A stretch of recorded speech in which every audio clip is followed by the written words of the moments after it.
पाठ 14 विराम चिन्ह पंक्चुएशन। विराम का अर्थ है रुकना। तुम आज देर से क्यों आई? वाह, कितनी अच्छी खुशबू है। उपर्युक्त चित्रों के साथ दिए गए वाक्यों से स्पष्ट है कि प्रश्न पूछने, विस्मय आदि की स्थिति में हमारे बोलने का तरीका भिन्न भिन्न होता है।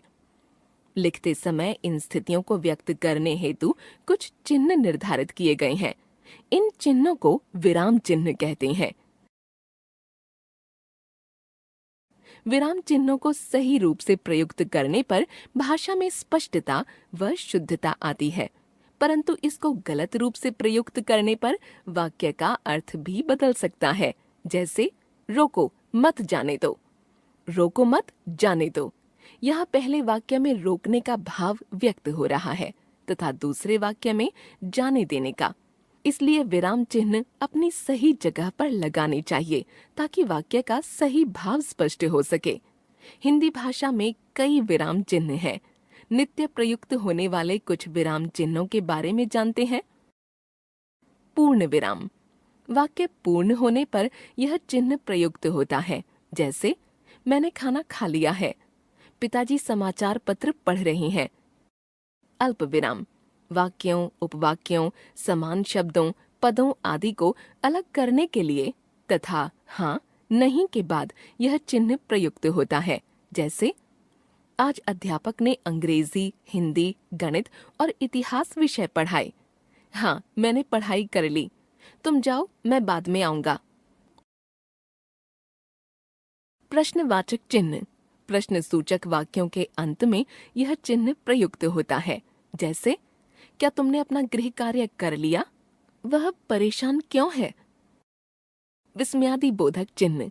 विस्मय, आश्चर्य, हर्ष, शोक आदि भावों को प्रकट करने के लिए यह चिन्ह प्रयुक्त होता है। जैसे छी, कितनी दुर्गंध आ रही है। अरे, तुम बहुत जल्दी आ गए। संबोधन करने के लिए भी यह चिन्ह प्रयुक्त होता है। जैसे बच्चों, अपना गृह कार्य दिखाओ।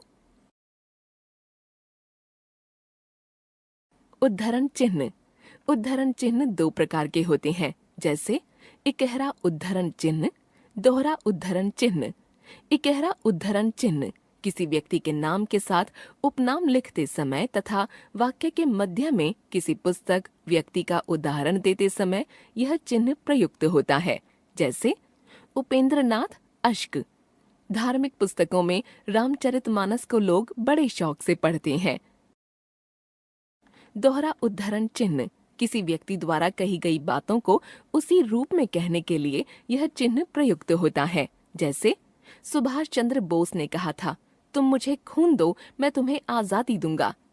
लाल बहादुर शास्त्री ने नारा दिया था, जय जवान जय किसान। योजक चिन्ह। दो शब्दों को जोड़ने के लिए यह चिन्ह प्रयुक्त होता है। जैसे मजदूर दिन रात मेहनत करता है, गरीब भूखा प्यासा तड़पता रहा। एक ही शब्द दो बार आने पर भी यह चिन्ह प्रयुक्त होता है। जैसे धीरे धीरे सड़क पार करो, वह अभी अभी आया है।